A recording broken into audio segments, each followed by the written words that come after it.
Mahipal sir, एक बड़ा question ये बताइए, आपकी वो कौन सी 5 खूबियां जिन्होंने आपको इस मुकाम तक पहुंचा दिया? मेरी खूबी तो मैं नहीं बता सकता, आप बता सकते हैं या लोग बता सकते हैं। फिर भी आपको भी कोई बदलाव आपने भी किए होंगे क्योंकि डायरेक्ट सेलिंग में आने के बाद। आपको भी लगता होगा यार मैं इसलिए यहाँ तक पहुंचा हूं क्योंकि मैं ऐसे करता हूँ। आदमी के अंदर निर्णय लेने की क्षमता होनी चाहिए। मैं जब डायरेक्ट सेलिंग में आया, ये भी एक निर्णय था। जब जॉब छोड़ने की बात आई, वो भी एक निर्णय था। जब AWPL शुरुआत की, वो भी एक निर्णय था। और निर्णय के लिए आपको साहसी बनना पड़ता है। तो मैं ये मानूं कि डिसीजन पावर। डिसीजन पावर सबसे बड़ी चीज, अगर किसी की सक्सेस में अगर किसी भी चीज का सबसे बड़ा रोल है, डिसीजन तो पावर। आपकी डिसीजन पावर का सबसे बड़ा रोल है। दूसरी अपनी कोई खूबी बताइए जो आपको लगता है। दूसरा, आपको अपना डर खत्म करना पड़ेगा कि कल क्या होगा। इस डर से आपको निकलना पड़ेगा। अगर आप काम करते करते ये सोचते हो यार मैं कर तो लूँ, लेकिन अगर कल मेरे साथ कुछ हो गया तो, कल काम नहीं चला तो, क्योंकि आप 50% तो नेगेटिव हो गए। जैसे आदमी के मन में आया ना, कर तो लूँ, अगर नहीं चल पाया तो इसका मतलब 50% तो आप पहले ही नेगेटिव हो, तो फिर कैसे काम हो जाएगा। तो तो मतलब डर खत्म कीजिए। आपके अंदर डर नहीं होना चाहिए कि मैं कर पाऊंगा कि नहीं कर पाऊंगा। जो होगा देखा जाएगा। जो होगा सो देखा जाएगा। आप शुरू कर दीजिए। तीसरा। तीसरा ये कि आप कल कितने तेज चल रहे थे, उससे ज़्यादा जरूरी है कि आज कितने तेज चल रहे हैं। जैसे एक पुरानी कहावत है खरगोश और कछुए की। उनकी एक दौड़ हुई और उसे बताया गया कि आपको वहां तक पहुंचना है। खरगोश तेज दौड़ने के बाद भी हार गया और कछुआ जीत गया। वजह यह थी कि खरगोश रास्ते में जाके सो गया और कछुआ लगातार चलता रहा। आज के समय में बताना चाहता हूं कि ना खरगोश जीतेगा, ना कछुआ जीतेगा। अगर आज ये चीज़ मैंने मेरे ऊपर अप्लाई की है, आज जरूरी है कि आपको खरगोश की तरह तेज भी चलना पड़ेगा और कछुए की तरह लगातार भी चलते रहना पड़ेगा।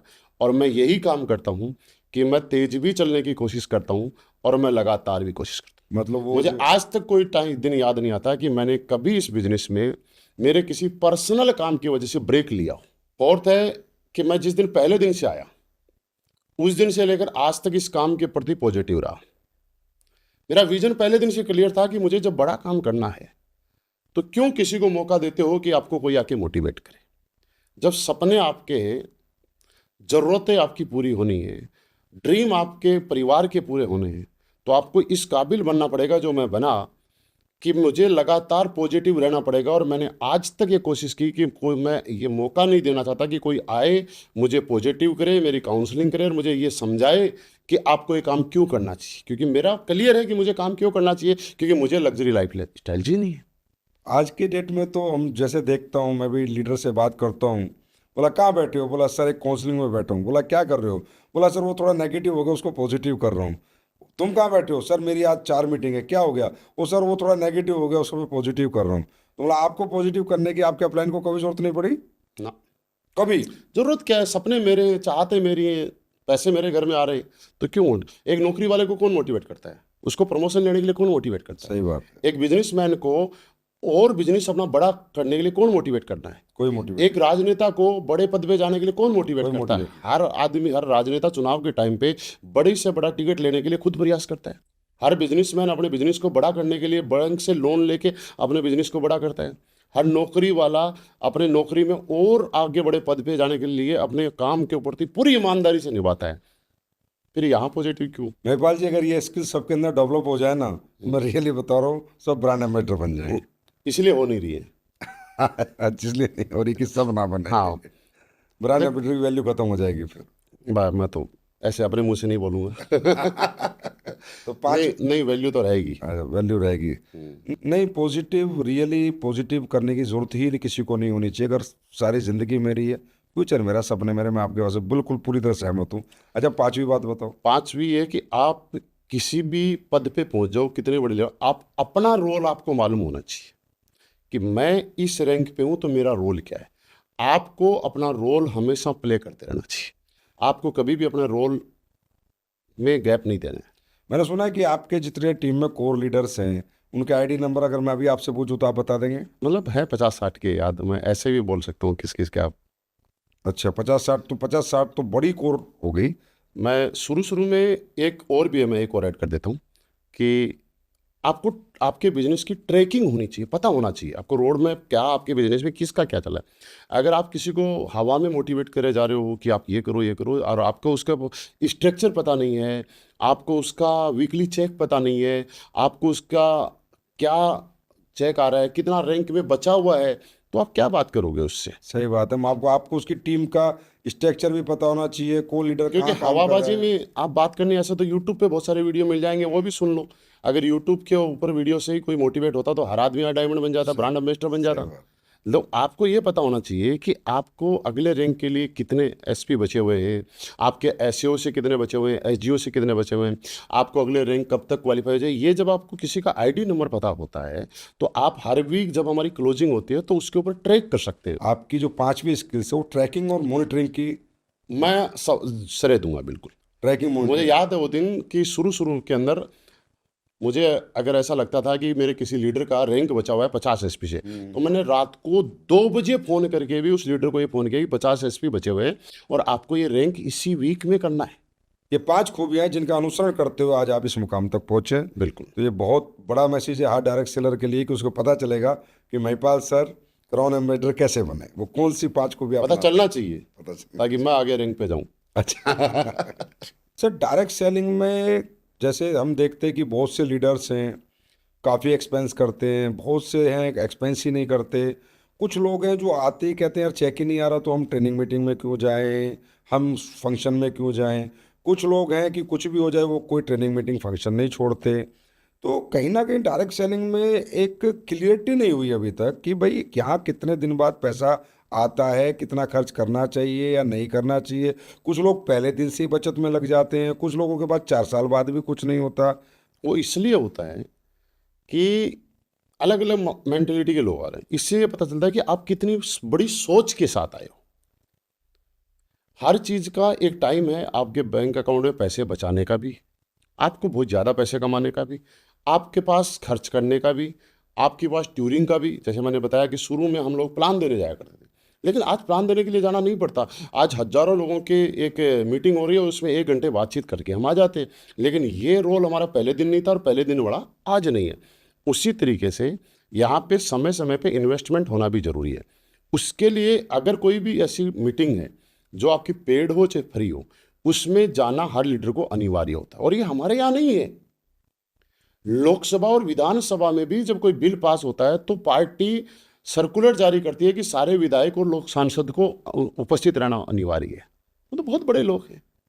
किसी किसी बड़ी बड़ी कंपनीज में कभी बड़े टाइम के ऊपर ऐसे डिसाइड किया जाता है कि कल कोई छुट्टी नहीं लेगा, सबको उपस्थित रहना अनिवार्य है। तो उसी तरीके से हमारे यहाँ भी, मैं तो कहूँ ऐसा है नहीं, डायरेक्ट सेलिंग स्वतंत्रता का बिजनेस है, लेकिन इसमें भी ऐसा एक रूल होना चाहिए कि जो लोगों को अपने आप में बनाना चाहिए कि आज के बाद जब तक बहुत ज़्यादा ज़रूरी नहीं हो, मैं कोई मीटिंग, कोई ट्रेनिंग और कोई भी एक्टिविटी सिस्टम की मिस नहीं करूँगा।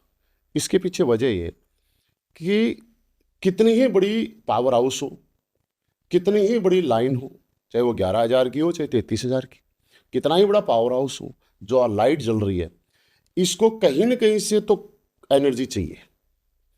लीडर चाहे डायमंड बन गया या क्राउन डायमंड बन गया या क्यों ना क्राउन एम्बेसडर बन गया, उसको भी अगर नीचे एनर्जी देनी है तो कहीं ना कहीं से तो उसको एनर्जी लेनी ही पड़ेगी, चाहे आप कितने ही बड़े कद और पद पे हो। इसलिए आपको एनर्जी लेते रहना पड़ेगा उस एटमोस्फेयर। अब जब मैं मीटिंग में जाता हूँ, आप भी बहुत सारी मीटिंग में जा रहे हैं आजकल विजय रथ के अंदर, तो बहुत सारे लोग, जब मुझे लगता है कि जब मीटिंग में जाते हैं, वास्तविकता तो ये है कि वो जो लोग हैं उनका प्यार है, वो सम्मान है। आपसे और हमसे लोग कम मोटिवेट होते हैं, उनसे हम ज़्यादा मोटिवेट हो जाते हैं और ऐसा मन करता है कि और काम करना चाहिए, थकान खत्म हो नहीं जाती है। महिपाल जी, मैं ये कह रहा हूँ कि लेकिन लोग तो ये कहते हैं कि पैसा आ ही नहीं रहा तो मैं खर्च क्यों करूँ। अभी तो मेरे चेक बहुत छोटे हैं और ये ट्रेनिंग इतने की है। अभी मेरे चेक बहुत छोटे हैं और मुझे दिल्ली फंक्शन में जाना है। अभी मेरे चेक बहुत छोटे हैं, मुझे मीटिंग करने बिहार जाना है, यहाँ जाना है, इतना तो मुझे आ ही नहीं रहा, इतना मेरा खर्च हो रहा है। इसको हम ऐसे समझते हैं, जब एक लड़का डॉक्टर बनना चाहता है, पायलट बनना चाहता है, इंजीनियर बनना चाहता है, तो 3 साल 4 साल 5 साल का जो कोर्स होता है, इसमें उसको 1 रुपया भी नहीं आता है। लेकिन उसका विजन क्लियर है कि 5 साल बाद जब पायलट बनेगा, डॉक्टर बनेगा, इंजीनियर बनेगा, उसके बाद उसके पास एक कंटिन्यू इनकम आएगी। वैसा ही आज हमारे लीडर को इस सोच को डेवलप करना पड़ेगा कि देखिए आपको सक्सेस लेनी है तो इन्वेस्टमेंट आपको ही करना पड़ेगा। अगर आप ये उम्मीद करते हो कि आपका अपलाइन आपके ऊपर इन्वेस्टमेंट करे, तो पहले इस बात के लिए प्रिपेयर हो जाओ कि आप अपने डाउनलाइन में कितने लोगों के लिए टिकट का अरेंजमेंट करोगे, कितना इन्वेस्टमेंट करोगे। दूसरी बात, हर लीडर को हर मीटिंग में आना इसलिए जरूरी है कि डाउनलाइन के लिए, टीम के लिए सबसे ज्यादा डायरेक्ट मोटिवेशन उसका एक्टिव अपलाइन होता है। अगर कोई भी टीम अपने एक्टिव अपलाइन से खुश है तो वो जिंदगी भर उसके साथ काम करेगी। और कोई भी टीम कंपनी से खुश है, मेरे से खुश है, लेकिन अपने एक्टिव अपलाइन से खुश नहीं है, तो हम कुछ भी कर लें उससे काम नहीं करा पाएंगे।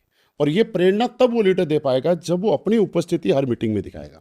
क्योंकि एक लीडर अगर हर मीटिंग में नहीं जा रहा है तो वो अपनी टीम को कैसे बोल सकता है कि आप हर मीटिंग में जाओ। वो एक रोंग डुप्लीकेशन कर रहा है, कहीं ना कहीं एक अलग भाषा में बात करें तो क्राइम कर रहा है, जो कि अपनी टीम को ये एहसास करा रहा है कि मेरा काम बिना मीटिंग में जाए चल सकता है, तो तुम्हारा काम भी बिना मीटिंग में जाए चल सकता है। ये रोंग डुप्लीकेशन वो करा गया।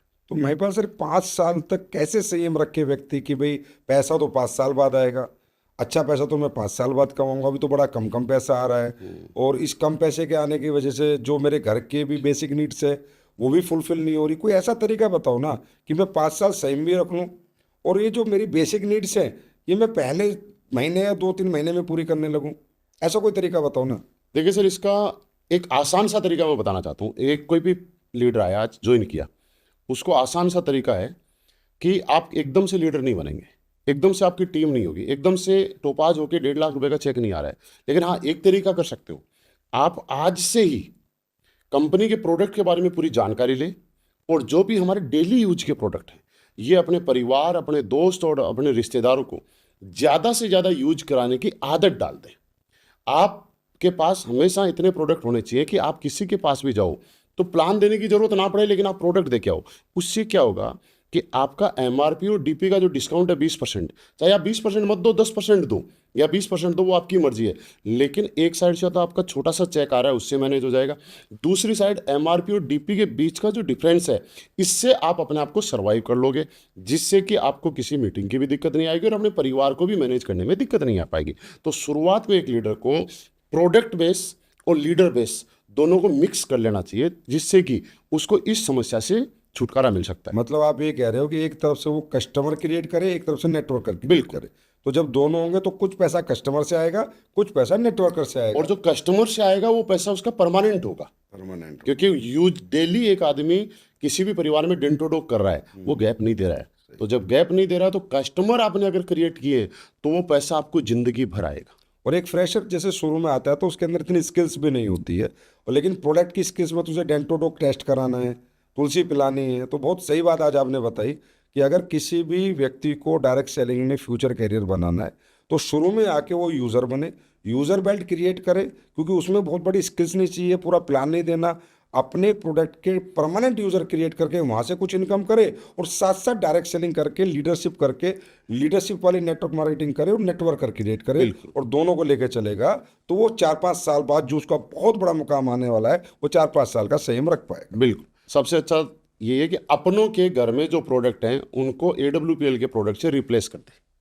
सर कई बार क्या होता है कि हमारे पास भी कंपनी में मेल आती है कि सर मैं इस लीडर के साथ काम नहीं करना चाहता, मैं तो इस लीडर के साथ काम करूंगा, इससे मेरी नहीं बनती, मैं तो इसके साथ काम करूंगा। तो क्या आपको लगता है कि लीडर बदलने से कामयाबी मिल जाती है? नहीं। तो ऐसा क्यों करते हैं लोग फिर? क्योंकि ऐसे शुरू में हमने एक बात की थी कि लोग आपके साथ इसलिए नहीं रुकेंगे कि उनको पैसे आ रहे हैं, लोग इसलिए भी रुकेंगे कि आपका उनके साथ रिलेशन कहता है। हो सकता है किसी लीडर ने अपनी डाउन टीम को कोई ऐसी बात कह दी होगी जो उसको हर्ट हो गई, ईगो हर्ट हो गई। तो एक चीज़ तो ये हो सकता है कि उन लोगों के बीच में रिलेशन ठीक से डेवलप नहीं हुई, और दूसरी चीज़ ये हो सकती है कि अगर कोई आदमी बोलता है कि मैं इस अपलाइन के साथ नहीं करना चाहता, इस अपलाइन के साथ, तो मैं उनको साफ संदेश बताऊं कि अपलाइन बदलने से कभी सक्सेस नहीं मिलती है। अपने आप में बदलाव करो, आपको सक्सेस मिल जाएगी। कैसे करना है? कंपनी वही है, ट्रेनिंग वही है, सिस्टम वही है, तो अपलाइन बदलने की ज़रूरत ही क्यों है? अगर आपको लगता है कि कोई दूसरा अपलाइन अच्छा है तो सीधा सा एक चीज़ है, आपके अपलाइन के दोनों पहलू आप जानते हैं, उनकी अच्छाइयाँ और कमियाँ, लेकिन जो दूसरा अपलाइन आपको दिख रहा है उसकी सिर्फ आप अच्छाई जानते हैं। इस चक्कर में कहीं ऐसा ना हो कि दूसरे अपलाइन के पास जाने के बाद आप पछताएं कि यार पहले वाला ही ठीक था, ना घर के रहे ना घाट के। ना घर के रहे ना घाट के। तो ज़्यादातर मैंने ऐसा देखा है, कुछ हुआ भी ऐसा मेरी नॉलेज में आए भी हैं। तो वो बाद में 4 महीने 6 महीने बाद बोलते हैं सर इनसे तो पहले वाले अप्लाई ही अच्छे थे, क्योंकि उसके दोनों पहलू वो जानते थे। इसलिए आप बड़ा साम्राज्य अगर बनाना है तो अपने दम पे ही बनाया जाता है। अपलाइन का काम था आपको ज्वाइन कराना, अपलाइन का काम था आपको गाइडलाइन देना, अपलाइन का काम था आपको इस इंडस्ट्री में लाना। ये वैसा ही है जैसे मम्मी पापा का काम था हमें इस धरती पे लेके आना, हमारा काम है मेहनत करके अपनी पहचान बनाना। अपलाइन का काम था हमें इंडस्ट्री में लेके आना, हमारा काम है मेहनत करके अपनी पहचान बनाना। लेकिन अपलाइन की जरूरत तो रहती है हाँ मुझे। हाँ रहती है, मैं मान लिया फिर किसी अगर के। मेरा एक्टिव अपलाइन है और वो मेरे साथ उसकी ट्यूनिंग नहीं है, आप मुझे क्या करना चाहिए फिर? अपलाइन एक तरह से एक सिस्टम है, अपलाइन किसी एक आदमी का नाम नहीं है। अगर मेरा डायरेक्ट अपलाइन है, मान लो जिसने मुझे ज्वाइन कराया और उसमें कुछ कमी है या मेरी कुछ बनती नहीं है उससे, कुछ भी XYZ किसी भी बात को लेके, तो ऐसा तो नहीं कि उसी अपलाइन से कंपनी शुरू हुई है।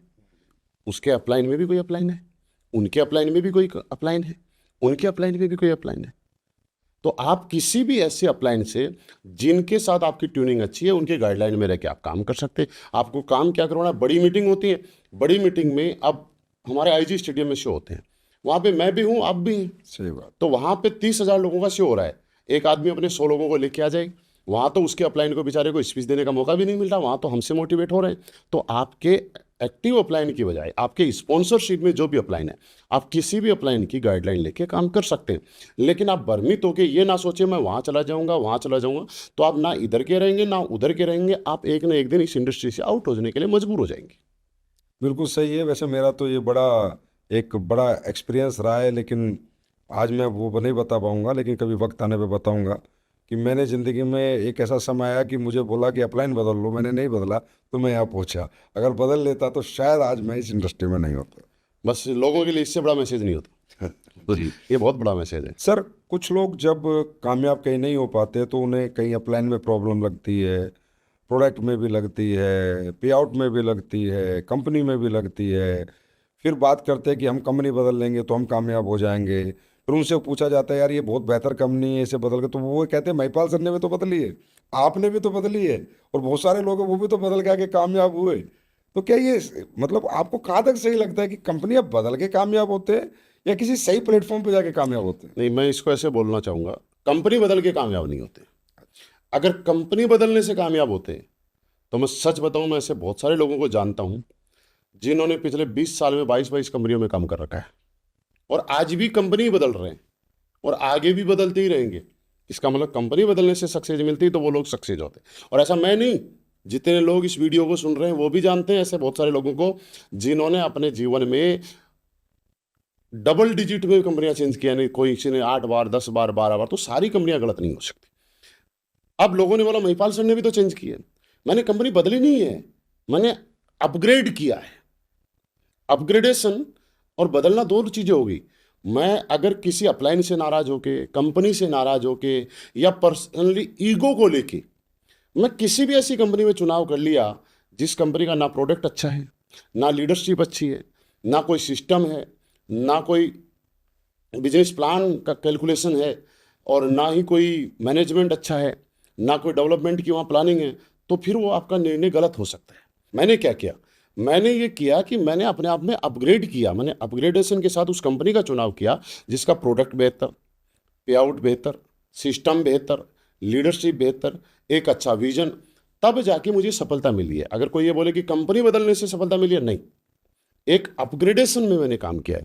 तो आप अगर कंपनी ही बदल रहे हो तो फिर तो वो लोग सफल होने चाहिए जो 20 साल में 20 कंपनी बदल गए। सही बात है, लेकिन लोग भ्रमित करते हैं कि भाई ये जो लोग हैं जिन्होंने इतना बड़ा एसलीपीएस बना दिया, या एसलीपीएस में जो ये क्राउन एम्बेसडर बने हैं, ये जितने भी लोग बने हैं, चाहे आप, आपके रैंक पे और भी बहुत सारे लोग हैं, या आपके डाउन के जो रैंक है बहुत सारे लोग हैं, ये भी तो किसी कंपनी से आए हैं। तो ये जो भ्रम है लोगों का, इस भ्रम की वजह से कुछ लोग नई नई कंपनियां ला के, नए नए मॉडल ला के भ्रमित करके लोगों को कहीं ना कहीं मिसगाइड करते हैं।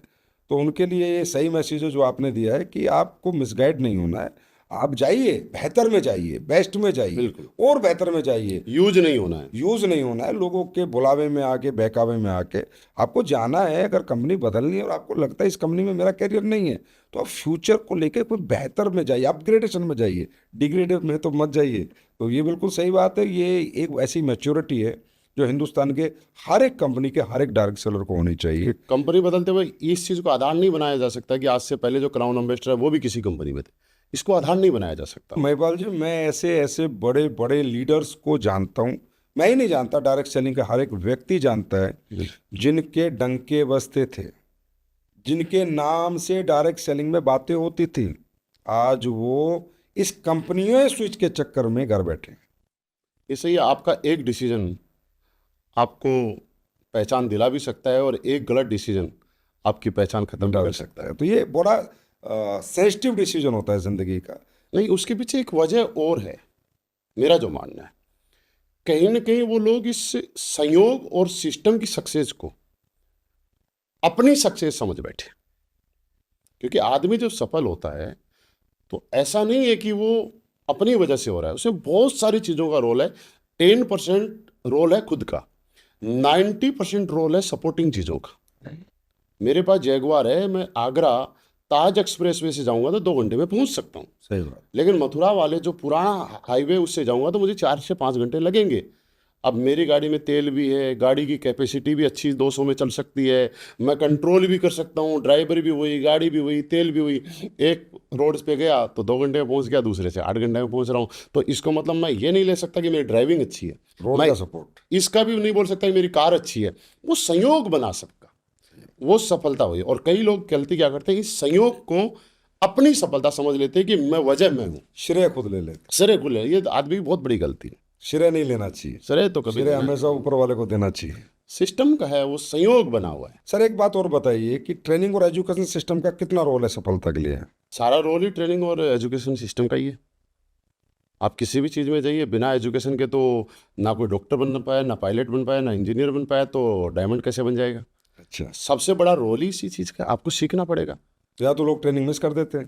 तो ट्रेनिंग मिस करते हैं, उतने सीखने से और सक्सेस से दूर चले जाते हैं। ये बात तो है, जितने भी लोग जो ट्रेनिंग और सारे सेमिनार्स अटेंड करते हैं मैं पक्का सक्सेस। सिर्फ एक ही बात बता सकता हूँ कि हमारे सारे लोग चेक करें, जो लीडर जितनी ज़्यादा ट्रेनिंग मीटिंग सक्सेस जहाँ भी सेमिनार में अवेलेबल दिखता है, आज उसकी ग्रोथ ज़्यादा मिलेगी। सिर्फ हमारी ही नहीं, चेक पूरी इंडस्ट्री में। और जो लीडर कभी कभी किसी किसी मीटिंग में कहीं कहीं दिखता है, उसकी सक्सेस हमेशा कम मिलेगी। तो मतलब ट्रेनिंग और एजुकेशन सिस्टम को फर्स्ट प्रायोरिटी दें। बेस्ट प्रायोरिटी, प्राथमिकता। सर एक बड़ा इंपॉर्टेंट सवाल है कि यहाँ पर एक डायरेक्ट सेलर आता है, फ्रेशर आता है, फिर वो डायरेक्ट सेलर बनता है, 2 रैंक कर लेता है, 3 रैंक कर लेता है, 4 रैंक कर लेता है, 5 रैंक भी कर लेता है, और मैं कह रहा हूँ टोपाज जैसे क्रूशियल रैंक या 1.5 लाख के चेक भी देख लेता है, फिर भी छोड़ जाता है। कभी रूबी स्टार पे छोड़ जाता है, कभी सफायर पे भी छोड़ जाता है, कभी स्टार सफायर पे भी छोड़ जाता है, प्लेटिनियम एमराल्ड पे तो लाइन लगी हुई है। ये मतलब आते हैं, पैसा भी देखते हैं, आप लोगों की गाड़ी भी देखते हैं, सक्सेस देखते हैं, बैंक अकाउंट घर भी आपके देखते हैं, फिर कैसा क्या होता है कि ये बीच में से निकल जाते हैं और फिर छोड़ के अपनी पुरानी दुनिया में चले जाते हैं? कि इसके पीछे थोड़ा सा अलग से मैं बताता हूँ। आदमी जो काम करता है, उसके पैसे कमाने के लिए अलग अलग वे बने हुए हैं। कहीं नौकरी है, कोई बिजनेस है। तो नौकरी में आदमी प्रॉपर ईमानदारी से काम क्यों करता है? एक डर की वजह से कि अगर मैं सुबह टाइम पे नहीं आया तो मेरी छुट्टी काट ली जाएगी, मैं टाइम पे नहीं आया तो मेरी सैलरी काट ली जाएगी, मैं टाइम पे नहीं आया और मैंने ठीक से काम नहीं किया तो मेरा प्रमोशन नहीं मिलेगा, मैं टाइम पे नहीं आया तो मेरे को नौकरी से निकाल ली। एक डर है जो हर नौकरी करने वाले को सारे दिन काम करने के लिए प्रेरित करता है। दूसरी चीज़ आ जाते हैं हम बिजनेसमैन। दुनिया के हर बिजनेस में कहीं लाखों तो कहीं करोड़ों रुपए लगते हैं, तब जाके बिजनेस स्टैंड होता है। स्टैंड की बात नहीं कर रही, शुरुआत होती है। फिर एक दुकानदार हो चाहे शोरूम मालिक हो, किसी भी टाइप का बिजनेस हो, जिसने 50 लाख 60 लाख 1 करोड़ रुपए लगाए, अगर वो अपने परिवार में किसी रिश्तेदार की शादी भी है फिर भी अपने बिजनेस से छुट्टी नहीं लेगा, क्योंकि उसको डर है कि उसका इन्वेस्टमेंट लगा हुआ है। अब हमारे इस बिजनेस में क्या है, आईबीओ है, इंडिपेंडेंट बिजनेस ओनर, इंडिपेंडेंट मालिक हैं अपनी मर्जी के। तो यहाँ पे कोई किसी की नौकरी कर नहीं रहा, तो डर नहीं तो है। डर तो खत्म हो गया। दूसरा, पैसा एक भी लगा नहीं, आपने जो प्रोडक्ट लिए थे वो अपने घर के यूज के लिए, या आपके घर में कोई समस्या थी उसको ठीक करने के लिए लिए, तो आपका 1 रुपये का भी पैसा नहीं लगा। कुछ खोने का अब डर नहीं आपको इन्वेस्टमेंट हुआ नहीं तो कुछ खोने का डर नहीं, तो ना तो डर और ना इन्वेस्टमेंट। अब काम करोगे तो कैसे करोगे? जो छोड़ के चले जाते हैं बीच से, वो वजह ये है कि खोने के लिए कुछ नहीं है। इसलिए यहाँ पे जो कामयाब होता है, सिर्फ वो कामयाब होता है जिसके सपने बड़े हैं, जीवन में कुछ बड़ा करना चाहता है, और जो रियल में वास्तव में अपने परिवार से और अपने आप से मोहब्बत करता है कि मुझे अपनी पहचान बनानी है, अपना नाम बनाना है। मेरे को बचपन में जब मैं पैदा हुआ हूँ तो हर बच्चे का नाम उसके माँ बाप बड़ा तलाश के, पंडित जी से पूछ के, और बड़ा अच्छा अच्छा नाम लिखते हैं। कहीं वो नाम मिट्टी में ना मिल जाए, वो नाम खराब ना हो जाए। मेरे को उस नाम की कदर रखनी है। जिस आदमी का ये विजन होता है वो आदमी यहाँ पे काम करता है। मैं अपनी बताऊं, अगर जैसे आपने कहा कि डर नहीं लगता और कुछ खोने का डर नहीं लगता, वो तो पैसे का हो गया कि पैसा कुछ लगा नहीं।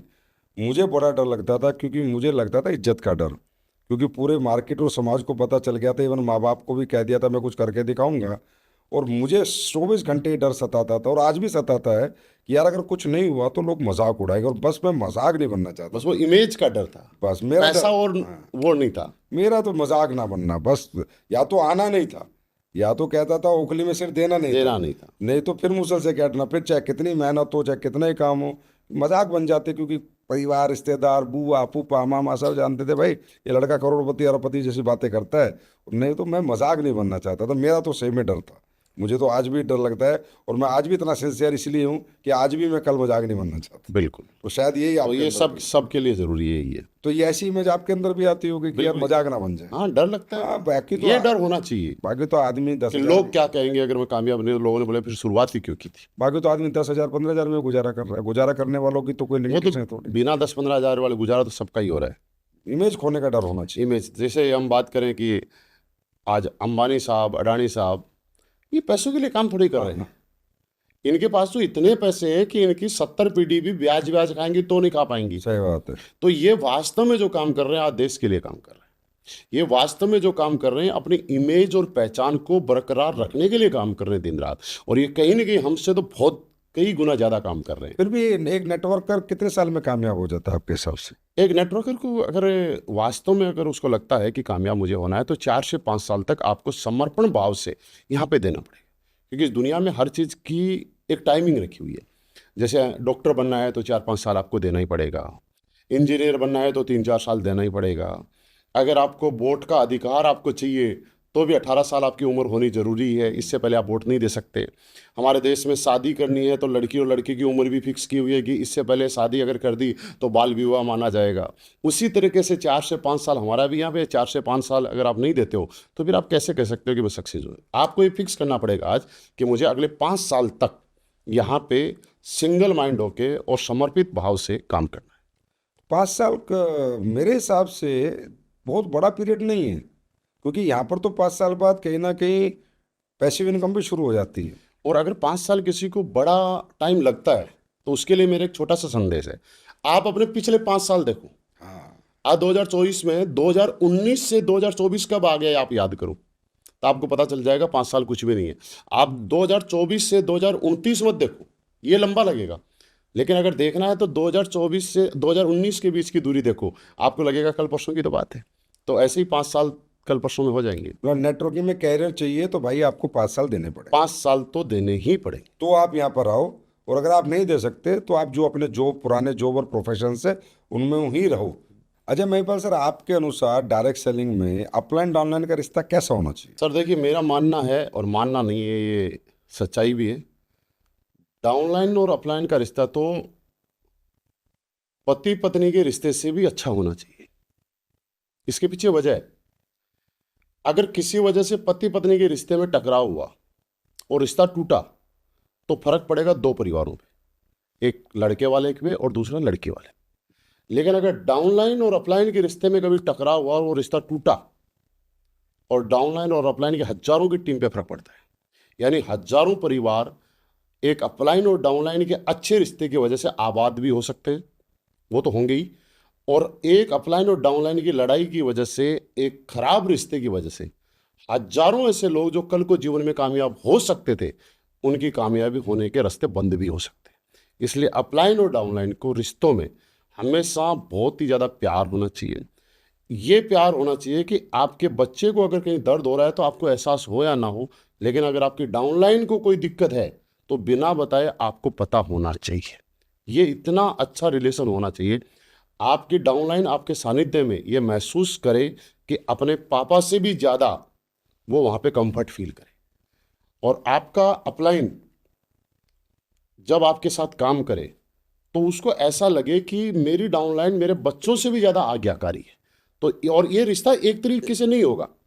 अपलाइन का काम है कि डाउनलाइन की अपने बच्चों से भी अच्छी केयर करे, और डाउनलाइन का काम है कि अपलाइन के प्रति पापा से भी अच्छे तरीके से समर्पित भाव से रहे, तब दोनों का रिश्ता बन के रहेगा। और ये बहुत ही जरूरी है। अगर ये दोनों पिलर स्ट्रॉन्ग हैं, अपलाइन डाउनलाइन, तो ये नेटवर्क, वो नेटवर्क जिसमें अपलाइन और डाउनलाइन का रिश्ता अच्छा है, बहुत बड़े लेवल पे जा सकता है और बहुत बड़ी सक्सेस, हजारों लोग इसकी वजह से कामयाब हो सकते हैं। मैं सर जब मैं डायरेक्ट सेलिंग में आया था, मैं प्रैक्टिकली बता रहा हूँ, मेरे अपलाइन का एक शब्द मेरे लिए आदेश होता था। मैंने कभी मतलब किंतु परंतु बोला क्या होगा, अपलाइन ने जो बोल दिया ना वही होगा, मतलब उसका रिजल्ट अच्छा होगा, सही होगा, मुझे नहीं पता, मुझे ये पता था अपलाइन है और मैं डाउनलाइन हूँ और जो भी बोल रहे हो अच्छा ही होगा। तो वैसे अपलाइन डाउनलाइन का रिश्ता, वो भी हमें इतना ही प्यार करते थे, ऐसा नहीं है, हमारी हर तकलीफ में हमारे साथ खड़े होते थे। तो आज हम भी जो भी कुछ बने अपने रिश्ते से ही बने, ये दोनों तरफ से ही चलेगा, दोनों तरफ से चलेगा, बहुत प्रगाढ़ रिश्ता होना चाहिए। एक तरफ से नहीं चलेगा। तो 1 और 1 11 इसलिए तो कहा गया है सर 1 और 1 11 होते हैं। हाँ, यहाँ तो अपलाइन डाउन था, एक और एक 111 मान लो। 111 मान लो यहाँ पर। और डायरेक्ट सेलिंग में हम ऐसे कहें, अपलाइन डाउनलाइन मिल जाए तो 1 और 1 11 नहीं, एक 111 की ताकत के साथ काम करें। बिल्कुल बिल्कुल, बहुत ही मतलब केयरिंग और समर्पण दोनों होना चाहिए। और केयरिंग नहीं होगी तो डाउनलाइन कभी भी समर्पित नहीं होगा, और डाउनलाइन समर्पित नहीं होगा तो अपलाइन केयर नहीं कर पाएगा। बहुत बढ़िया सर, ये मैसेज हर एक डायरेक्ट सेलर को आपसे लेना चाहिए। सर शुरू में तो कोई भी डायरेक्ट सेलर आता है, अचीवर बनता है, लीडर बनता है, तो छोटी टीम होती है, 10 20 50 100 200 300 500, मैनेज करना बड़ा आसान हो जाता है। जैसे आपने कहा मॉनिटरिंग ट्रैकिंग करना बड़ा आसान हो जाता है, 1000 तक भी। लेकिन जैसे अभी आपकी लाखों में टीम है, तो मुझे बताओ आप कैसे ट्रैकिंग करते हो, कैसे मैनेज करते हो, कैसे मॉनिटरिंग करते हो? नहीं, ये सिर्फ हमारे नेटवर्क में नहीं है। मैंने सेना में नौकरी की है, आपने भी सेना में नौकरी की है। आप वहाँ पे chief of the army staff, हमारा जो चीफ है, अगर सेना में एक छोटा सा कोई भी घटना होती है, अगले 5 से 7 मिनट मैक्सिमम है, सेना के चीफ को उसकी इन्फॉर्मेशन मिल जाती है, राष्ट्रपति जी को और प्रधानमंत्री जी तक भी उनकी इन्फॉर्मेशन आ जाती है। इसके पीछे क्या ना, एक रिपोर्टिंग सिस्टम बना हुआ है ये।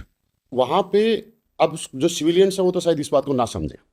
वहाँ पे पहले सबसे पहले प्लाटून हवलदार रिपोर्टिंग कर रहे हैं, फिर कंपनी के अंदर कंपनी कमांडर को जा रहा है, कंपनी सीएसएम को रिपोर्टिंग हो रही है, फिर 2IC को हो रही है, एडजुटेंट को हो रही है।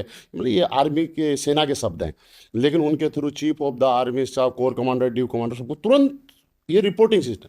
उसी तरीके से नेटवर्क में भी आपको अगर सही से मेंटेन करना है, आपका कितना ही बड़ा नेटवर्क हो जाए, आपको वहाँ पे रिपोर्टिंग सिस्टम प्रॉपर बनाना पड़ेगा। आपको ये पता होना चाहिए डायमंड के डाउन में कितने प्रोडक्ट और बिजनेस प्रेजेंटेशन हुए, इसके बारे में आपको रिपोर्टिंग आ जाएगी। तो ये एक सिस्टम बनाना पड़ेगा। तो ये तो नेटवर्क तो अभी बहुत छोटा है हमारा, इससे कई गुना अगर बड़ा हो गया और हमने प्रॉपर ये रिपोर्टिंग सिस्टम बना दिया, तो आपके बेस में, आपकी टीम में क्या चल रहा है ये आपको पता रहेगा। मतलब हर डाउनलाइन अपने अपलाइन को रिपोर्ट कर हर डाउनलाइन अपने अपलाइन करिए, उस डाउनलाइन ने उस अपलाइन को, उस डाउनलाइन ने उसके अपलाइन को, कोई सबका कोई अपलाइन है। और अगर किसी एक ने भी ये सिस्टम चैनल तोड़ा तो ऊपर चैनल टूट जाएगा। इसलिए ये ध्यान रहे कि कोई भी एक चैनल ना तोड़े। एक चैनल टूटने का मतलब है कई चैनल का नुकसान हो गया। तो यहाँ अगर चैनल ना तोड़े, मतलब डिसिप्लिन क्रिएट करना है, या एक सिस्टम क्रिएट करना है, और वो होगा डायरेक्ट सेलिंग की एजुकेशन और ट्रेनिंग से। सर एक बात और है, जो डायरेक्ट सेलिंग में अक्सर लोग क्या करते हैं, जो डायरेक्ट सेलिंग से बाहर हैं या बाहर से देखते हैं कि यार यहाँ पर लोग कमाते कम है, दिखाते ज़्यादा हैं, पैसे तो करोड़ कमाते हैं, गाड़ी 1.5 करोड़ की ले आते हैं, रोलेक्स की घड़ियाँ पहनते हैं, कार्टर की घड़ियाँ पहनते हैं, LV गुच्ची की बेल्ट लगाते हैं, प्राडा के कपड़े पहनते हैं, डियोर के कपड़े पहनते हैं, हाँ LV के, मतलब ये लोग को वो बैग भी रखते हैं तो LV के रखते हैं, कमाई इतनी है नहीं। मतलब ऐसा है, लोगों का मानना है कि जो ट्रेडिशनल दुनिया में जो 1000 करोड़ का आदमी या 100 करोड़ का आदमी लाइफ जी रहा है, वो ये नेटवर्कर 1 करोड़ कमा के जी रहा है। तो ये आपके अनुसार ये कहाँ तक सही है, ये पैसे सेव करने चाहिए इनको या नहीं करने चाहिए? तो मैं इसको इस तरह से बोलना चाहूँगा कि पहली बात तो ये बोलते कौन है। ये वो ही बोलते हैं जिसको इस बिजनेस की गहराई नहीं है, और दूसरा वो भी कुछ बोलते हैं जिनको इन बिजनेस की गहराई भी है, जो अपने जीवन में कुछ कर नहीं पाए। इस सवाल का जवाब मैं आपको दो तरीके से दूंगा।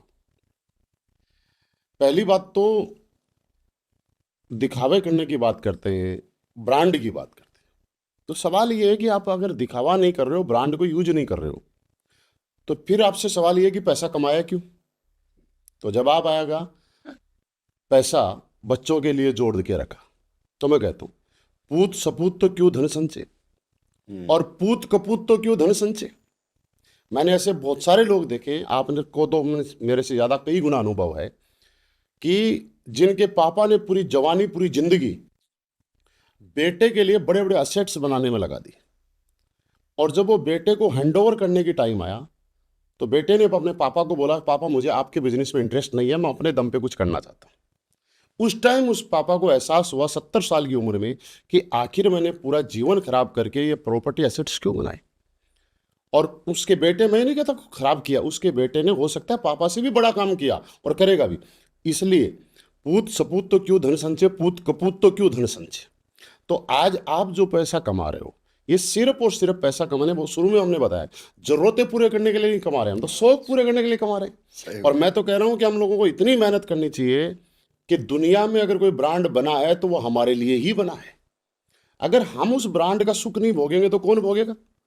और अगर हम कोई लीडर किसी ब्रांड को यूज कर रहा है, अपने ऊपर पैसा खर्च कर रहा है, तो पैसा खर्च नहीं कर रहा है, वो चीज उसको और काम करने के लिए प्रेरित कर रही है, सबसे पहली बात। दूसरी बात, वो लीडर अपनी टीम का सबसे बड़ा मोटिवेशन है। उसकी टीम जब अपने अपलाइन के हाथ में रोलेक्स या कार्टियर की घड़ी देखेगी, तो इनडायरेक्टली मुंह से बोले या ना बोले, उसकी टीम का भी मन करेगा कि रोलेक्स और कार्टियर मेरे पास भी होनी चाहिए। जब डाउनलाइन का मन करेगा रोलेक्स और कार्टियर होनी चाहिए, तो अपलाइन और बड़े ब्रांड में चला जाएगा। लेकिन वो चाहे देखेगा कि उसके अपलाइन ने तो बहुत सारे पैसे कमा लिए, एक छोटा सा प्लॉट लिया है, कोई ज़िंदगी में बदलाव नहीं कर रहा, ढंग के कपड़े नहीं पहन रहा, कोई ब्रांड का यूज नहीं कर रहा, तो डाउनलाइन को वो मोटिवेशन ख़त्म हो जाएगा। क्योंकि अपलाइन इस तरह से करके अपनी टीम के लिए मोटिवेशन बनता है, और अपलाइन इनके खिलाफ जो अगर जाता है तो वो अपनी ही टीम के लिए सबसे बड़ा डिमोटिवेशन बन जाता है। तो मैं कहता हूँ कि ये 100% सही है। और दूसरी बात, ये अच्छी बात है कि डायरेक्ट सेलिंग में सिर्फ पैसा कमाना नहीं सिखाया जाता है, डायरेक्ट सेलिंग में लोगों को जिंदगी जीना सिखाया जाता है। आदमी ने 1 करोड़ कमाए, 1.5 करोड़ की गाड़ी ले ली, तो इसके लिए हिम्मत और जिगरा भी तो डायरेक्ट सेलिंग देती है, नहीं तो बाहर वाले कोई लेके दिखा सही दो। बात है, सही बात। और दूसरा मैं जवाब देता हूं उन लोगों के बात लिए, है। उन लोगों के लिए। अच्छा, एक चीज और है, बाहर के लोग बोले वो तो ठीक है, ऐसे आप जो सवाल कर रहे हो, ये सवाल तो ऐसे कुछ लोगों का भी है जो कहीं ना कहीं इस डायरेक्ट सेलिंग इंडस्ट्री से जुड़े हुए हैं। वो भी बोलते हैं, खासकर हमारी कंपनी वालों के बारे में, कि गाड़ियां बहुत दिखा रहे हैं।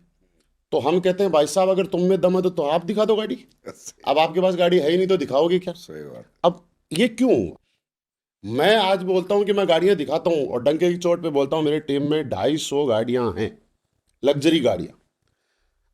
क्योंकि मैंने मेरे लिए काम करने के साथ साथ मेरी टीम के साथ मेहनत किया, और मैंने जो मुकाम हासिल किया, वो मुकाम मेरी टीम के कई लोगों ने मुकाम हासिल किया, मैंने उसके लिए मेहनत की है।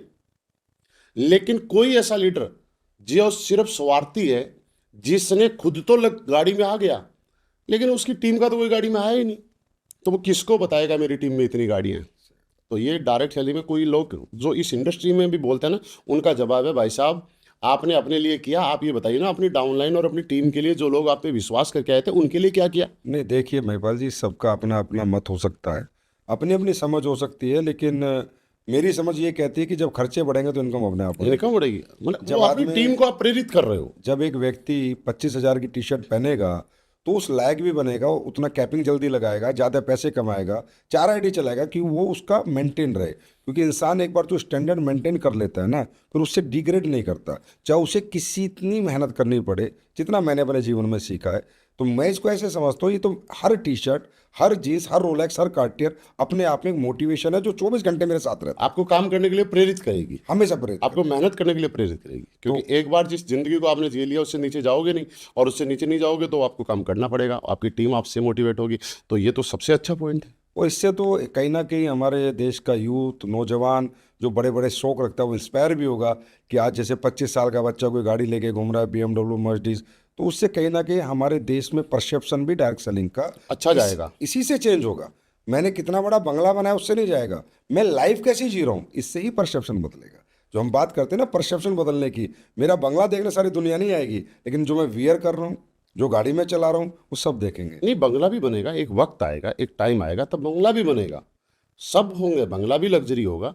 लेकिन फिर भी एक लाइफ स्टाइल की बात तो हम ज्वाइन करते ही बताते हैं कि आप यहाँ पे सम्मान पा सकते हो, एक अच्छी लग्जरी लाइफ जी सकते हो। जब वो बताया ही इस इंडस्ट्री में गया है कि आप लग्जरी लाइफ जी सकते हो, तो लग्जरी लाइफ जीनी चाहिए ना, तो आपके हिसाब से लग्जरी लाइफ जीनी चाहिए, जीनी चाहिए, ब्रांडेड कपड़े पहनने चाहिए, जितना हो सके और महंगा पहनना चाहिए। और बड़ी बड़ी गाड़ियाँ कम पैसे आने के बावजूद खरीद लेनी चाहिए। इसमें यह है कि अगर हम उसको खरीद सकते हैं तो खरीदनी चाहिए। खरीदनी चाहिए। मैं अगर किसी को बोलूं कि आपने 50 लाख रुपए कमा के कोई 10 करोड़ की गाड़ी खरीद रहा है, उसके लिए नहीं बोलूंगा। मेरा एक सवाल, घर कब बनाना चाहिए?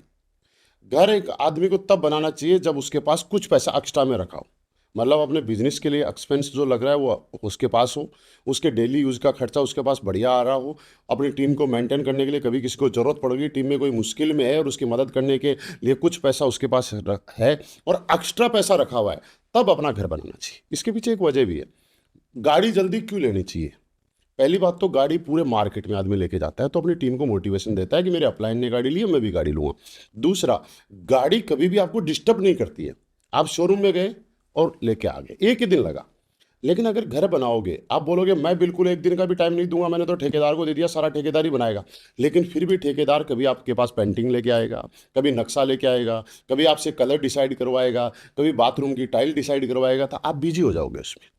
आपने घर कितने साल बाद बनाया था डायरेक्ट सेलिंग में आने के बाद? मैं सच बताऊं तो मेरी टीम के बहुत सारे लोग जब अपने घर में आ चुके थे तब उस टाइम मैं किराए पे था।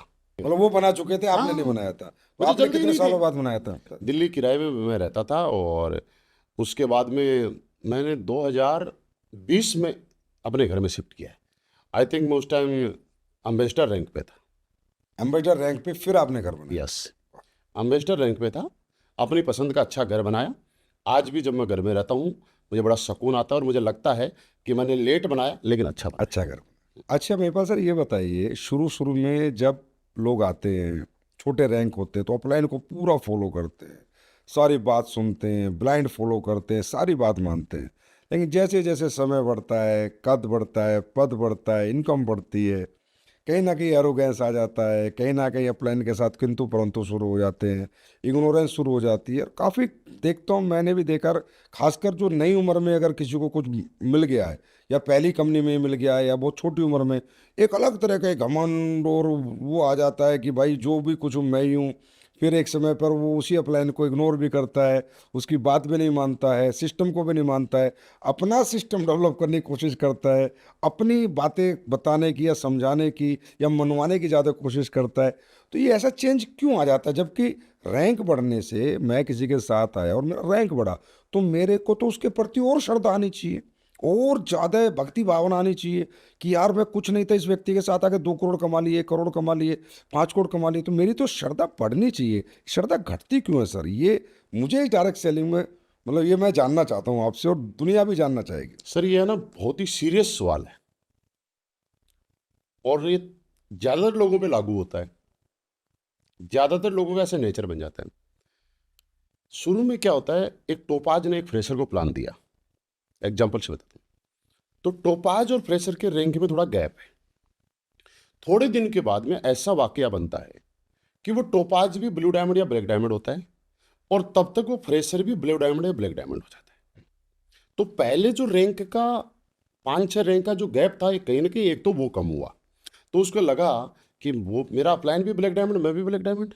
दूसरी चीज, जब शुरुआत में अपलाइन के चेक बड़े आते थे और जो नया बंदा है उसके चेक काम छोटे आते थे, लेकिन थोड़े दिन के बाद अपलाइन भी कैपिंग पे है और जो डाउनलाइन है वो भी कैपिंग पे है, तो उसको लगता है अपलाइन के बराबर चेक तो मैं भी कमा रहा हूँ। तीसरी, जब आप ब्लैक डायमंड रॉयल डायमंड बन गया तो उसको देखता है कि अपलाइन के पास भी लग्जरी गाड़ी और मेरे पास भी लग्जरी गाड़ी, तो वो कहीं से भी अपने अपलाइन से छोटा नहीं बनना चाहता। ऊपर के रैंक में गैप कम होना जायज है, ये होगा ही होगा, लाजमी है। लेकिन यहाँ पे एक रेस्पेक्ट आपको जो दिल से डेवलप करनी पड़ेगी, ये दिखावटी नहीं, ये दिल से डेवलप करनी पड़ेगी, श्रद्धा भाव डेवलप करना पड़ेगा, ना कि दिखावटी हो। और ये इसलिए जरूरी है, मैं हर डायरेक्ट सेलर को बोलना चाहता हूँ कि शुरुआत में आपका अपलाइन आपके लिए काम आता है ये जरूरी नहीं है। शुरुआत में क्या होगा, अपलाइन आपको प्लान दे देगा, फॉलोअप कर लेगा, छोटी मोटी ग्रुप मीटिंग कर देगा। लेकिन ये हर लीडर को समझना चाहिए आज कि आपके अपलाइन की जरूरत रियल में आपको तब पड़नी शुरू होती है जब आप डायमंड से ऊपर रैंक में चले जाते हैं। ये क्यों पड़ती है कि जब आप अपने अपलाइन के बराबर हो रहे हैं तो याद रखिए आपकी टीम का कोई बंदा भी आपके बराबर रैंक पे आ रहा है, और जब वो आपको इग्नोर करेगा तब उस दिन काउंसलिंग कराने के लिए और आपको अपने रिगार्ड को बचाने के लिए आपके अपलाइन की जरूरत पड़ेगी। अगर इस समय में, इस टाइम पीरियड में 2-3 साल के अंदर आपने अगर एक गलती कर दी, अपने आप को हीरो बनाने के चक्कर में अपने अपलाइन को डिग्रेड कर दिया, तो जिस दिन आपकी डाउनलाइन आपके बराबर होगी और आपको इग्नोर करना शुरू कर देगी, उस दिन आपके अपलाइन की बात नहीं मानेगी, क्योंकि वो जानता है कि आपने ही अपलाइन की बुराई की है। इसलिए ये गलत परंपरा कभी ना डालें। आपको आपके अपलाइन की सबसे ज़्यादा ज़रूरत ही उस दिन पड़ती है जब आपका रैंक जितना ज़्यादा बड़ा होता जाएगा उतनी ही ज़्यादा अपलाइन की ज़रूरत पड़ती जाएगी। दूसरी चीज़, सबसे बड़ा शानदार से मैं एक बात बताऊं, जीवन में आदमी कितना ही बड़ा बन जाए,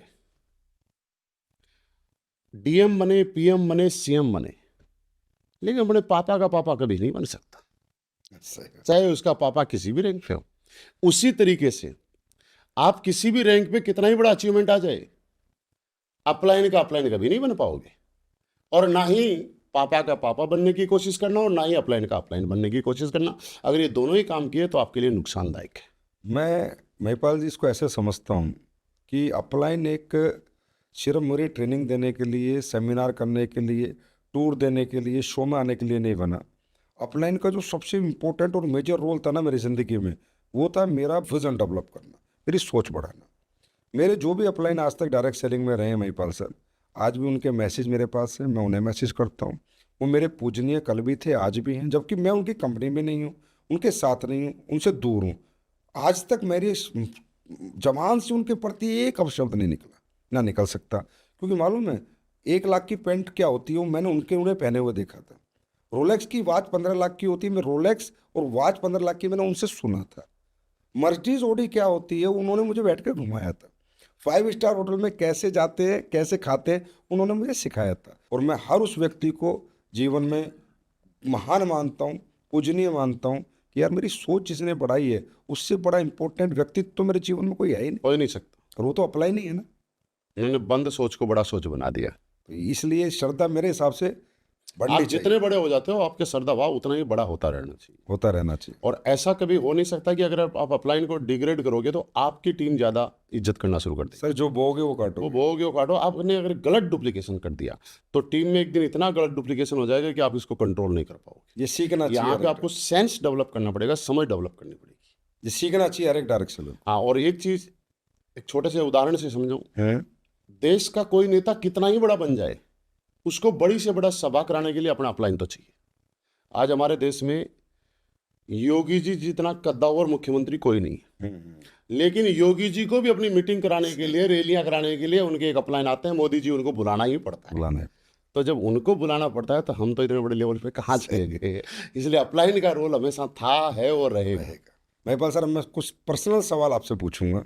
अभी जैसे आप इतने बड़े मुकाम पे पहुंचे तो गांव जाते होंगे, तो गांव में रिश्तेदार होंगे और जितने रिलेटिव्स हैं और यार दोस्त भी आपके बचपन के रहे होंगे, तो क्या कहते हैं, कैसे मिलते हैं? वो एक अलग से रहते हैं, वो बड़े अभी कभी कभी जाता हूँ तो कई बार मुझे बोलते हैं यार हम तो बड़े किस्मत वाले हैं कि तेरे साथ मिल पा रहे। हमने तो तुम्हारी मीटिंगों में देखा है कि आपसे मिलाने के लिए, हाथ मिलाने के लिए लोग तड़पते रहते हैं, तरसते रहते हैं। सेल्फी खिंचवाना, साथ बैठना बहुत बड़ी बात हो जाती है, और हम आपके साथ बैठे हैं हमारे लिए बहुत बड़ी बात है। और मुझे उस टाइम ऐसा लगता है यार मैंने कुछ तो अच्छा किया है। और मम्मी पापा का क्या रिएक्शन था आपकी इतनी बड़ी कामयाबी पे? मम्मी पापा भी बड़े खुश होते हैं जब दिल्ली आते हैं, घर को देखते हैं कि हाँ बड़ा। शुरू में जब नौकरी छोड़ी थी तो थोड़े से नाराज़ थे, उनको नहीं लगता था, क्योंकि वो अपनी जगह सही थे, कि उनको लगता था कि हमने मेहनत करी, सारी चीज़ें की, फौज के लायक बनाया, और उसके बाद में जॉब छोड़ के और इस कौन से गलत काम में लग गया। उनको थोड़ा ही पता था क्या विजन है और क्या हो जाएगा। लेकिन आज जब वो सक्सेस को देखते हैं, नाम पहचान को देखते हैं, और हम कोई भी वीडियो कभी भी डालते हैं तो उसको यूट्यूब पे, चाहे बाकी कुछ चलाना आए या ना आए, लेकिन यूट्यूब पे वीडियो चला के पक्का देख लेते हैं, और बाकी किसी को पता ना रहे या ना रहे, हमारे मम्मी पापा को पता रहता है मैं किस दिन कहाँ पे हूँ। मतलब आपके मम्मी पापा को पता है आप कहाँ पर हो? ना वो यूट्यूब वगैरह पे और फेसबुक पे देख लेते हैं। मजा आता होगा अपने बेटे को हाँ, देखने वो में। देख लेते हैं कि कहाँ होगा, तो उनको सबसे बड़ी अचीवमेंट है ना ये? हाँ पता चल जाता है। माँ बाप मतलब हमें देख रहे हैं, हमें फॉलो कर रहे हैं, हमें सुन रहे हैं, कितनी बड़ी अचीवमेंट है। आपको बड़ी खुशी नहीं मिलती? हाँ, इससे बड़ी खुशी क्या होगी। और रिलेटिव्स कैसा बिहेव करते हैं? कुछ अच्छा करते हैं। अच्छा। अच्छा, कुछ जलते भी है कि ये इतना बड़ा कैसे बन गया। ये तो वही जानते। तो आप अपनी कामयाबी का श्रेय किसे देते हैं? भगवान को, माँ बाप को और अपने लिए गए निर्णय को। डिसीजन को मम्मी पापा धरती पे लेके आए और परमात्मा की कृपा सबके ऊपर होती है। बिल्कुल। अच्छा, मेरे पास सर एक और सवाल है। मुझे भी आपके साथ काम करते हुए आज 10वां वर्ष हो रहा है, जबकि मैं अगर खुद को देखूं तो मुझे भी गुस्सा आ जाता है कई बार। मैंने आपको कभी गुस्से में नहीं देखा। बड़ी बड़ी प्रॉब्लम, कितनी बड़ी प्रॉब्लम, इवन मेरे को भी हंसते हंसते संभाल लेते हो, हर चीज़ को हंसते हंसते निकल जाते हो। ये कहाँ से आया आपके अंदर, मतलब क्या है मतलब? और काम में आपके खून में फुल उबाल है, और वैसे आपका नेचर में मतलब गुस्सा है ही नहीं। घर में भी कभी गुस्सा नहीं करते क्या? उबाल काम में निकल जाता है, हंसी यहाँ निकल जाती है। तो गुस्सा नहीं आता बिल्कुल? जब जब काम सारे प्यार से हो ही सकते हैं तो गुस्सा करने की जरूरत क्या है। घर में गुस्सा करते हो? गुस्सा करने की जरूरत ही नहीं पड़ती ना। फैमिली के साथ? ना, जरूरत ही नहीं पड़ती। कहीं नहीं करते? आपको अपने आप पे कंट्रोल होना चाहिए, अच्छा। क्योंकि जब तक आपका अपने आप पे कंट्रोल नहीं होगा, और कई बार ऐसा होता है कि खासकर इस बिजनेस में जब भी आप हैं तो आपको बहुत ही ज़्यादा संयम से रहना पड़ता है। और कई बार आपने आपकी टीम में फ़ोन किया और जिस आदमी ने कभी आपसे आंख ऊपर करके बात नहीं की, कई कई बार वो भी ऊंची आवाज़ में बात कर जाता है। अब आदमी को ऐसा लगता है यार मेरी टीम के, मेरी डाउनलाइन ने मेरे को आज बदतमीजी से बात कर लिया, इग्नोर कर दिया। लेकिन ये भी तो हो सकता है कि उस समय उसके घर में कोई लड़ाई हुई होगी।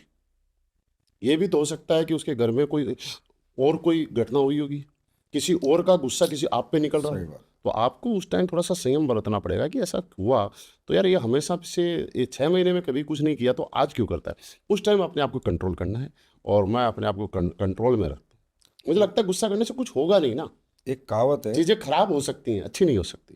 एक कहावत है कि जो बड़े बनते हैं वो कम खाते हैं और गम खाते हैं। खाना ही पड़ेगा। जो कम और गम खाते हैं वो जरूर एक दिन अचीव बनते हैं। मैं मैं तो कई लोग हमारे नेटवर्क में आते हैं और जब मिलते हैं बोला सर ये मेरी डाउनलाइन का लीडर है, ये मेरी बात नहीं मान रहा, तो मैं इसके साथ काम नहीं करूँगा अच्छा। और इसको मेरे नेटवर्क में होना भी नहीं चाहिए, कहीं भी चला जाए। मैं उसको बोलता हूँ यार आपकी डाउनलाइन अगर आपकी बात ना माने ना, तो उसको इतनी सजा दो, इतनी सजा दो, इतनी सजा दो, और उसके साथ इतना काम करो कि वो हर वीक आपके नीचे इतना बिजनेस डाले कि आपकी 2 लाख रुपए हफ्ता की कैपिंग लगे। अच्छा। और जब तक आपकी 2 लाख रुपए हफ्ता की कैपिंग ना लगे तब तक उसको चैन से मत बैठने दो, इतनी सजा दो। मैं तो मेरी डाउनलाइन को ऐसी सजा देना पसंद काम। करूँगा, ऐसी सजा देना पसंद करूंगा कि वो मेरे घर में 2 लाख रुपए हर हफ्ते भिजवाता रहे। बहुत तो ऐसी सजा दो तो मजा आता है। बाकी अच्छा, सजा दे के डाउनलाइन को नाराज करके भगा भी दिया तो इसमें नुकसान डाउनलाइन का थोड़ी हमारा हो गया। बहुत बहुमूल्य विचार है आपके। कल को तो हमारे 2 लाख रुपए हर हफ्ते का नुकसान करके मैं क्यों करूँ अपना नुकसान। चलो मेरे पास सर आज का एक आखिरी सवाल, इसके बाद मैं आपके साथ रैपिड फायर राउंड करूंगा।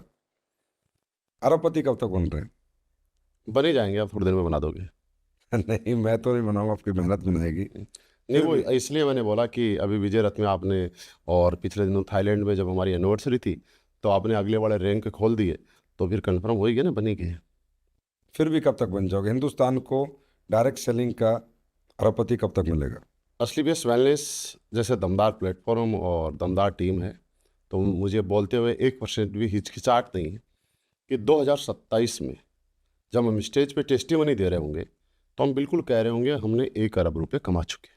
भारत देश में 2027 में डायरेक्ट सेलिंग के अरबपति जब स्टेज पैदा पे होने शुरू हो टेस्टिमनी, जाएंगे। हाँ, स्टेज पे जब टेस्टिमनी दे रहे होंगे तो असली बेस वेलनेस और हमारी टीम की वजह से 100% ये बोल रहे होंगे। और मैं नहीं, हो सकता हमारी टीम में और भी लीडर बन जाए, लेकिन 100% उस टाइम शुरुआत हो चुकी होगी। पूरे देश को इंतजार रहेगा, क्योंकि अभी तक मुझे नहीं पता, लेकिन स्टेज पे आके किसी ने 1 अरब रुपए नहीं बोले तो अगर किसी ने कमा भी लिए तो मुझे पता नहीं है, बोले नहीं है। तो मुझे लगता है कि हिंदुस्तान के डायरेक्ट सेलर को 2027 में इस इंडस्ट्री से 1 अरबपति डायरेक्ट सेलर मिलेगा, जिसको देखकर, जिसको अपना आइडल मानकर, जिससे इंस्पायर होकर देश के लाखों करोड़ों लोग इस इंडस्ट्री में आएंगे और इस इंडस्ट्री को देश की बहुत बड़ी इंडस्ट्री बनाएंगे। क्योंकि आपने लेवल ओपन कर दिए, 100% होगा, इसमें कोई डाउट नाम की चीज़ ही नहीं है।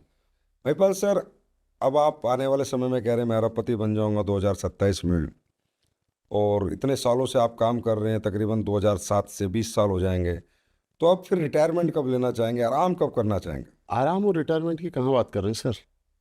अभी तो ठीक से काम शुरू भी नहीं किया। अभी तो ठीक से काम शुरू भी नहीं किया। और काम करना बाकी है।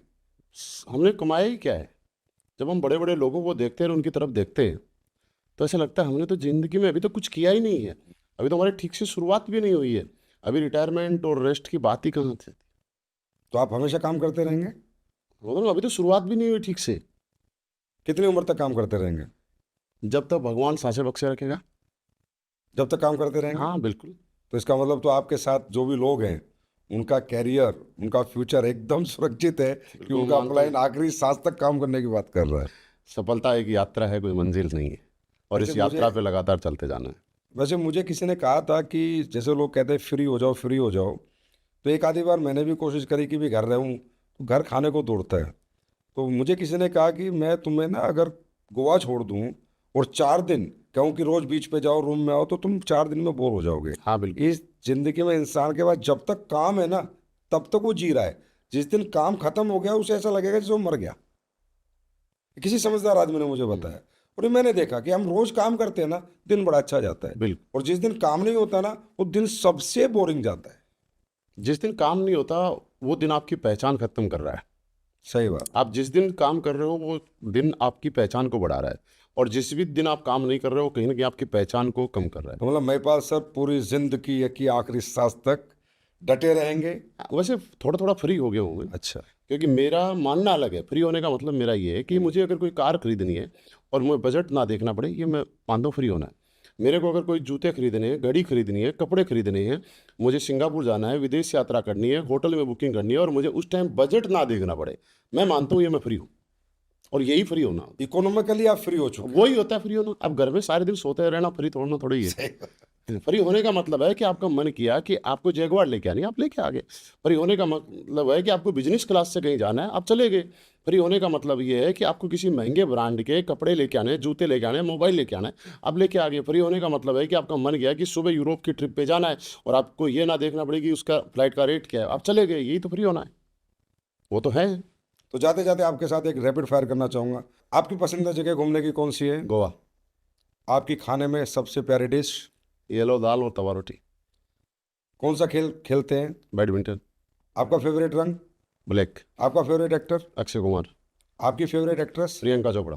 Favourite cricketer? महेंद्र सिंह धोनी। अभी तक आप कितने देश घूम चुके हैं? Double digit. अब कौन से देश में जाना चाहते हैं? यूरोप। तो बहुत अच्छा लगा महिपाल सर, आज आप हमारे इस लीडिंग लीडर्स पॉडकास्ट में आए और ऐसी बहुत अनसुनी बातें और बहुत ऐसे एक्सपीरियंस और बहुत ऐसी बातें जो मुझे भी पहली बार आपके बारे में जानने को मिली। पूरा देश इस पॉडकास्ट को देखेगा, पूरे देश के डायरेक्ट सेलर, मैं तो कहता हूँ विदेश के डायरेक्ट सेलर भी इसको देखेंगे और उन्हें बहुत कुछ सीखने को और आपके बारे में जानने को मिलेगा कि आप यहाँ तक कैसे पहुँचे। ये जो आपका सफ़र रहा है साइकिल से 2 सीटर का, आम आदमी से खास आदमी का, और हजारों रुपए से अरब रुपए का, ये बहुत रियली मोटिवेशनल भी है, इंस्पिरेशनल भी है और बहुत इसमें लर्निंग है। और मुझे लगता है इस एपिसोड को देखने के बाद बहुत से लोगों की ज़िंदगियां बदलेगी। तो महिपाल सर आपका बहुत बहुत धन्यवाद। थैंक यू सर, बहुत बहुत धन्यवाद। आपने मुझे इतने शानदार चैनल लीडिंग लीडर्स में आमंत्रित किया, ये मेरा अपने आप में सौभाग्य है। और मैं अपने आप को खुशनसीब समझता हूँ कि इस बेहतरीन पॉडकास्ट का हिस्सा बनने का मुझे आपने मौका दिया। इसके लिए दिल से आभार, बहुत बहुत धन्यवाद। दोस्तों मिलते हैं लीडिंग लीडर्स के एक अगले पॉडकास्ट में फिर एक बड़ी पर्सनैलिटी के साथ। बहुत बहुत धन्यवाद।